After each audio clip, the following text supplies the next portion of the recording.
Medical self-help is an emergency measure to be used only in cases of sudden or extraordinary misfortune.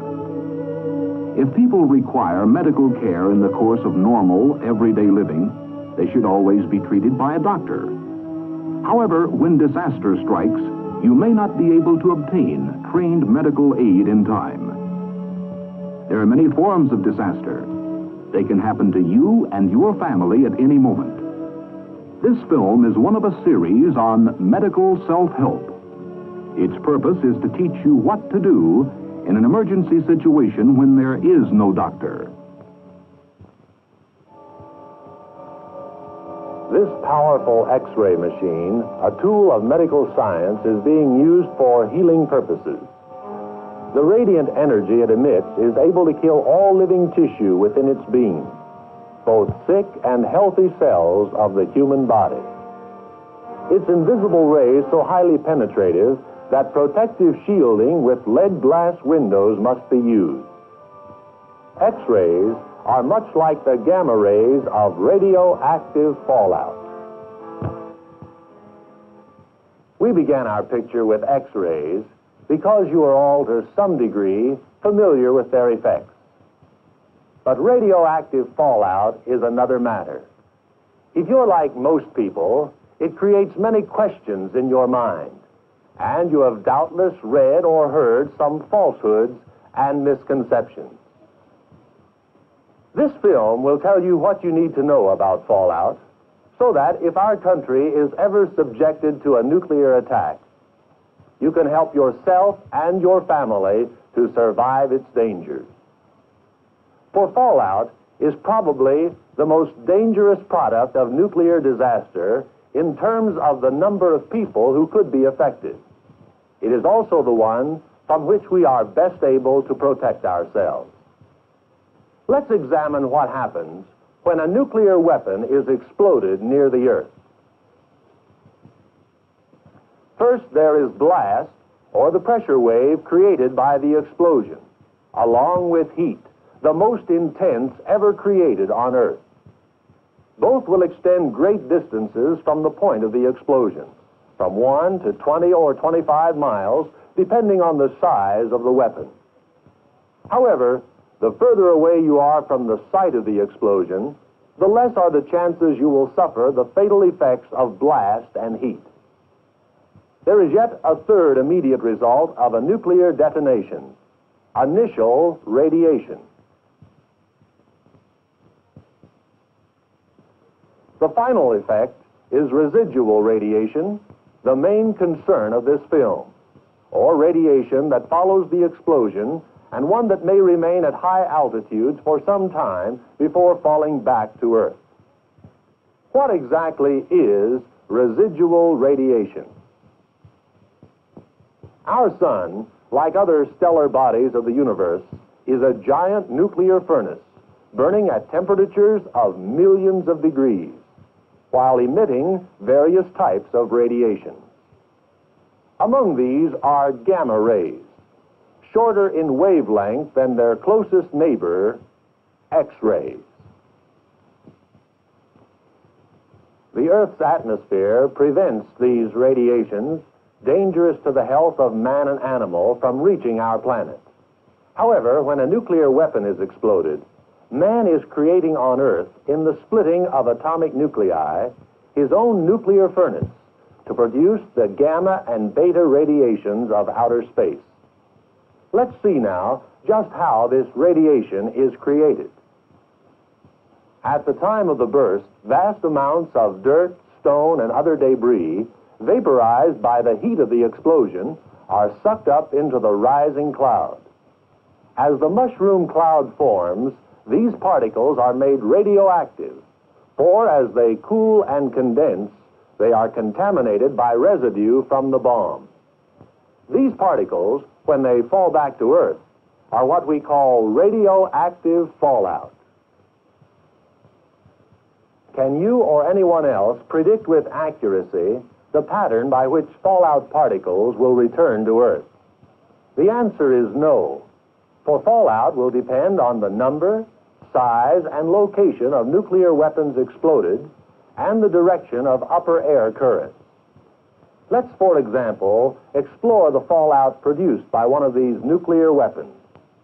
It sends its column of radioactive material up to 80,000 feet, or about 16 miles or more above the Earth. Here, the radioactive particles, beginning to drift downward, are at the mercy of upper air currents that vary from day to day. Descending at various altitudes through many different layers of air that may be moving at varying speeds and directions. Thus, winds on the surface of the Earth give little help in determining the direction or the occurrence of fallout. Meteorologists, with their special instruments, however, can appraise altitudes as well as the total distance fallout will be carried. In a nuclear attack, keep tuned to your local radio station. It will keep you posted where fallout is taking place and its approximate amount. Though you may be able to see this dust once it reaches the Earth, you cannot see or detect the radiation it emits without the aid of radiological instruments. Nor can you taste, smell, or feel this radiation. Why is fallout so dangerous to human and animal life? Because each particle gives off radiation as if it were a tiny X-ray machine. This radiation consists mainly of gamma rays, which are extremely penetrating. Like X-rays, gamma rays are able to injure, even destroy the cells of our body if we are exposed to a sufficient dosage long enough, or if we eat or drink material contaminated by fallout particles. Exposure to gamma rays can make you sick, can even cause death. However, no matter how long one may be exposed to fallout, he does not become radioactive, nor can anyone catch radiation sickness from him like a contagious disease. In fact, this radiation cannot make anyone or anything radioactive. Now let us suppose that fallout has descended on this can. We'll let salt represent fallout dust. The particles don't go through the tin. The radiation does, but radiation is harmless to all except living materials. It has no effect on the food inside. Now, if you wipe away the fallout particles, or better still, wash them away, the food inside cannot be contaminated and is perfectly safe to eat. The same is true of all foods and liquids that have been protected by packagings or containers, even the thinnest layer of cellophane. If you don't swallow the dust, there is no ill effect. If water for washing is in short supply, canned goods that may have been exposed to fallout can be handled safely with a piece of paper towel. Use one sheet of paper to lift the can and turn it upside down. There is no dust on the bottom. Now dispose of the paper.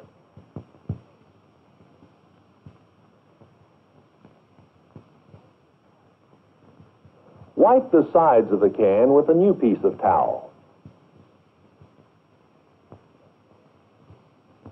And don't forget to put the contaminated paper in a covered receptacle. Now open the clean top. There will be no harmful particles in the food itself.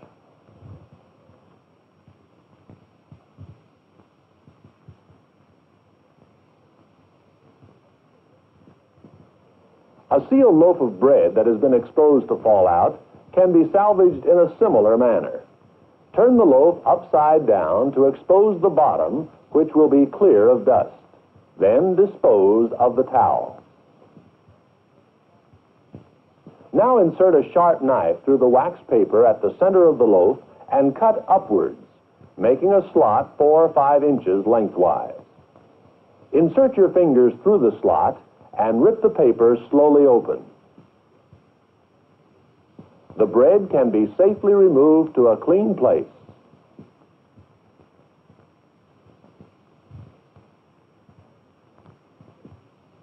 Finally, dispose of the wax paper. Contaminated vegetables, such as potatoes, can be pared like this. Use a clean piece of newspaper and, working first in one corner, cut off one end. Move to a clean surface of the paper and peel in this manner.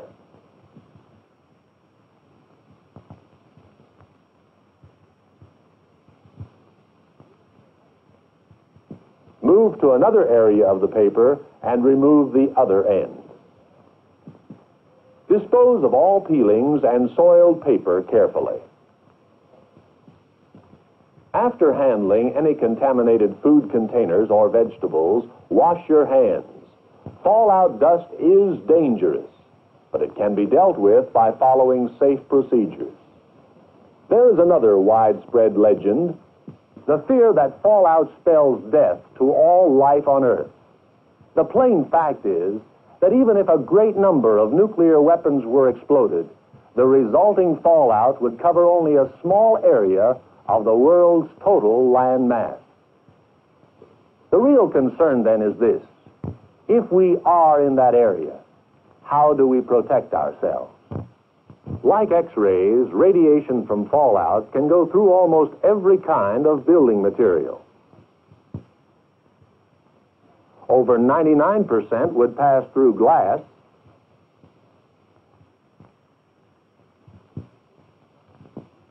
66% through wood sheathing,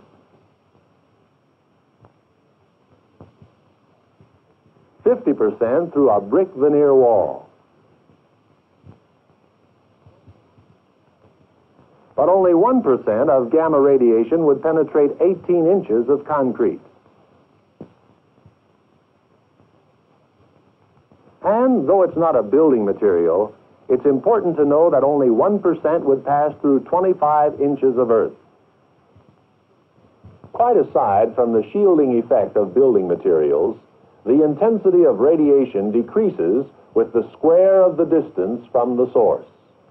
Thus, 10 feet away from a particle of fallout, the radiation rate is only 1% of that encountered at a distance of 1 foot. Other things being equal, the central parts of a building are safer. The radiation rate, or the intensity from fallout, decreases with the passage of time. In fact, for every 7-fold increase in time, the radiation will be reduced by a factor of 10. That means that at 7 hours after the explosion, the radiation level will be about 10% of its intensity at 1 hour. At 49 hours, it will be about 1%.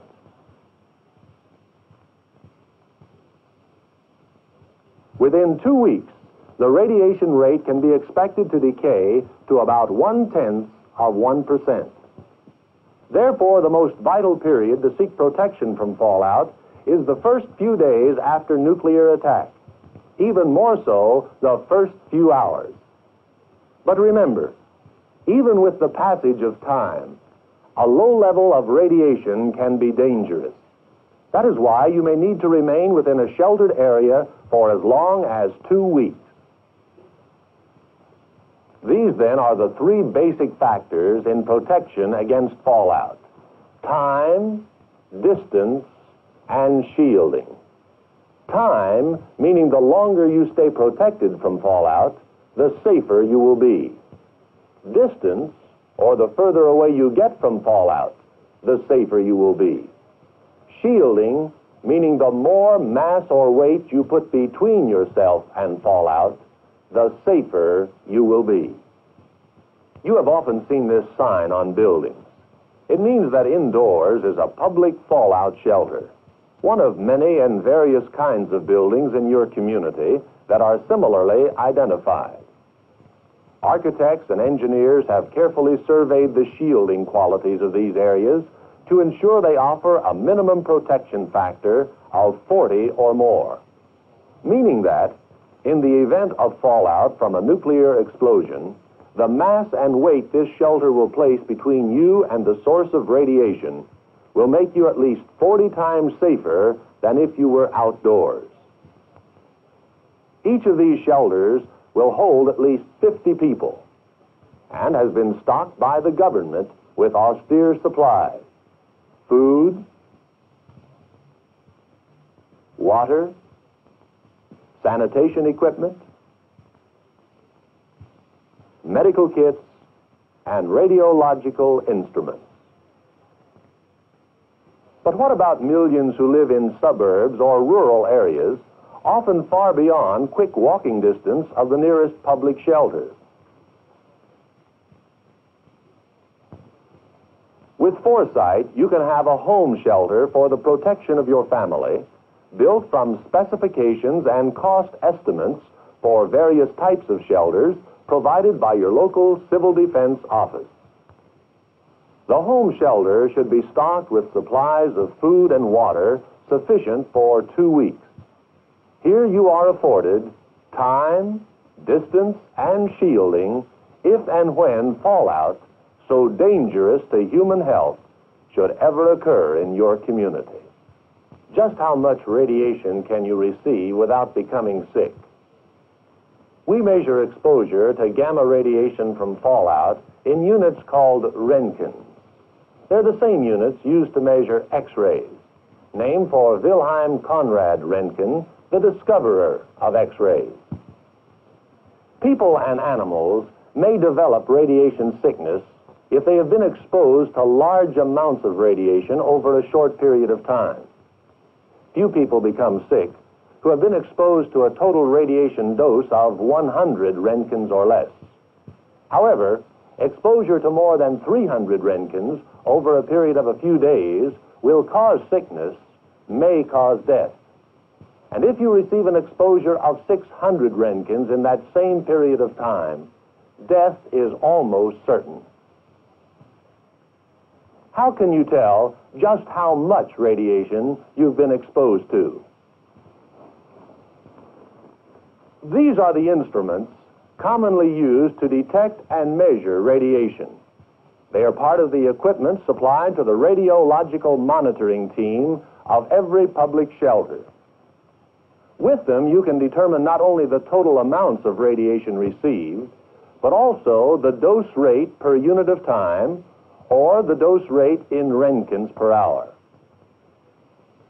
This is the dosimeter, conveniently shaped to be worn on one's person at all times. It is able to measure the total accumulated radiation exposure in Roentgens.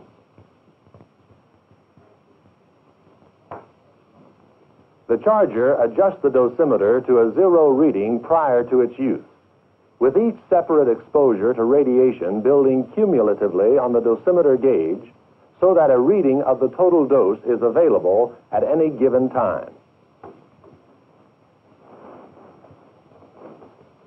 Next, the Geiger counter. This instrument measures radiation in fractions of Roentgens per hour within or outside the shelter.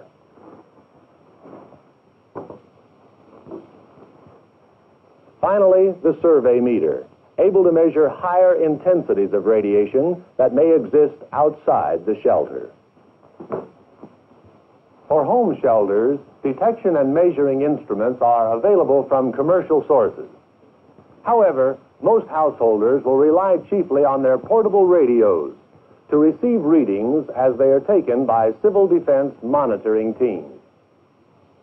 If there is a nuclear attack and you survive the initial effects of an explosion, you will have at least a half hour to get to a public or home fallout shelter. Therefore, to be safe from radiation sickness, get into the best available shelter as soon as possible. Once there, stay put, because each time you're exposed to fallout radiation over a period of a few days, the dosage continues to build until it reaches dangerous quantities. If you're among those compelled to travel through a fallout area on essential errands, there are certain rules to follow.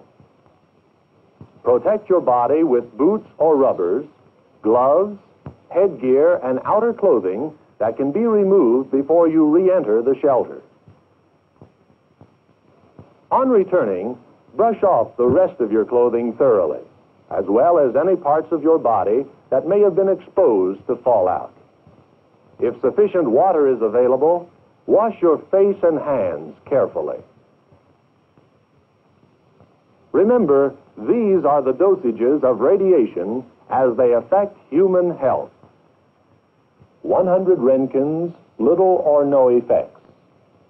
300 Roentgens, sickness or death. 600 Roentgens, death. Recovery from radiation sickness is nothing new. Patients who are treated by X-rays routinely experience this sickness and get over it. Of course, the dosages they receive are carefully measured. Just as in combating the virus of the common cold, your general state of health will often govern how quickly you can throw off the effects of mild or moderate radiation sickness. In an emergency situation where there is no doctor, always treat radiation sickness by treating its symptoms. In fact, these symptoms are often similar to those produced by extreme anxiety or emotional stress. So it's best not to try to determine their cause. I repeat, do not try to diagnose. Merely treat the symptoms, just as you would if they were the result of any other type of illness. These are the symptoms of mild as well as moderate radiation sickness, one or more of which may appear shortly after exposure to fallout. Fatigue, loss of appetite, nausea, vomiting, prostration. The treatment is rest. For nausea, you may give the patient any of the commercial preparations that settle an upset stomach, or 1/2 teaspoon of baking soda in a cup of water. Tea and other hot liquids may be helpful. When a high fever is present, apply cold wet packs.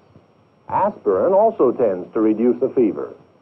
In severe radiation sickness, along with the early symptoms, other symptoms may appear a week or more after exposure. Recovery is possible, but it'll take longer. The symptoms are diarrhea, inflammation of mouth and throat, loss of hair. For treatment, control the diarrhea and give aspirin and warm water gargles. People are naturally alarmed at the thought of bodily changes that may follow severe radiation sickness, such as loss of hair or sterility. These conditions are usually temporary and will disappear with recovery.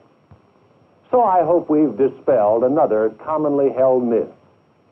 You can get over radiation sickness just as you get over many others. Nevertheless, don't minimize the danger of fallout. Remember, its effects are cumulative. The only real protection against it is to take shelter. Now, let's review some of the outstanding facts we have learned in this brief exploration of a vitally important subject. Fallout is composed of trillions of particles of dust that are made radioactive by residue from the nuclear weapon during the aftermath of the explosion.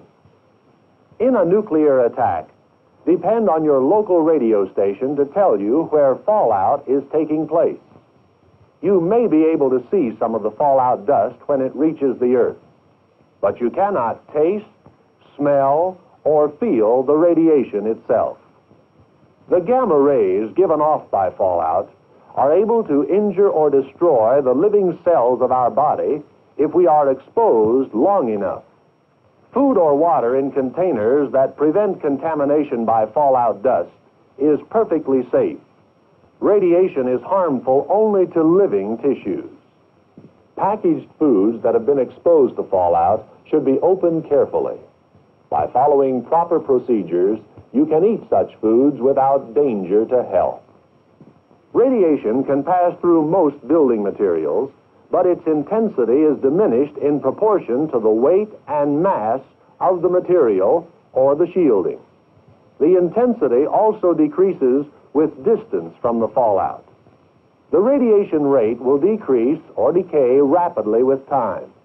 It is most dangerous in the first few days after explosion. Thus, the three basic factors that protect you from fallout radiation are time, distance, and shielding. You should know the location of the nearest public shelter in your community. Inside it, you will be at least 40 times safer from fallout than you would be outdoors. And it has been stocked with supplies to sustain its occupants for up to 2 weeks. If you're not within walking distance of a public shelter, you can provide a satisfactory home shelter for your family. Radiation is invisible, but we have accurate instruments with which to measure it in Roentgen units. The dosimeter can be worn on the person and measures the accumulated radiation exposure, the total dose at any given time. The Geiger counter measures radiation in fractions of Roentgens per hour, inside or outside the shelter. The survey meter is used to measure the higher intensities of radiation that may be present outside the shelter. Assuming that you have the protection of a good shelter within a half hour after nuclear attack, you will probably have little or no radiation sickness. If there are victims who appear to have radiation sickness, do not diagnose. Treat the symptoms. Perhaps the most important thing you have learned is to see the danger in its true perspective. Make no mistake, nuclear attack would be a terrible catastrophe. Millions of our people would be killed by the initial blast and heat. Millions more would be threatened by death from radioactive fallout. But that is a threat that can be combated. Can, with knowledge, preparation, and courage, be faced and conquered.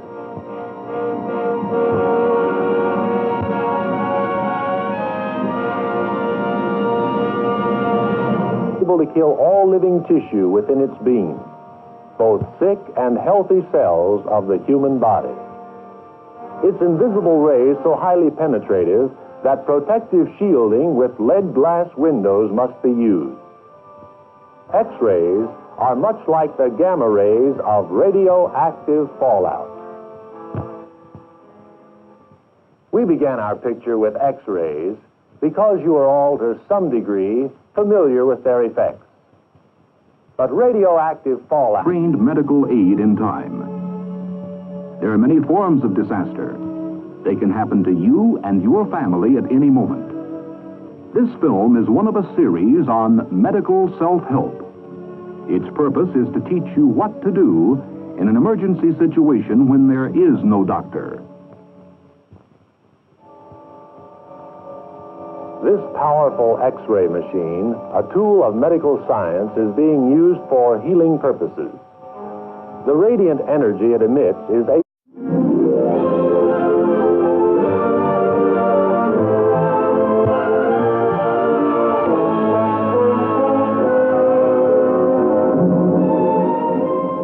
Medical self-help is an emergency measure to be used only in cases of sudden or extraordinary misfortune. If people require medical care in the course of normal, everyday living, they should always be treated by a doctor. However, when disaster strikes, you may not be able to obtain disaster in terms of the number of people who could be affected. It is also the one from which we are best able to protect ourselves. Let's examine what happens when a nuclear weapon is exploded near the Earth. First, there is blast, or the pressure wave created by the explosion, along with heat, the most intense ever created on Earth. Both will extend great distances from the point of the explosion. Out is another matter. If you're like most people, it creates many questions in your mind, and you have doubtless read or heard some falsehoods and misconceptions. This film will tell you what you need to know about fallout, so that if our country is ever subjected to a nuclear attack, you can help yourself and your family to survive its dangers. For fallout is probably the most dangerous product of nuclear disaster.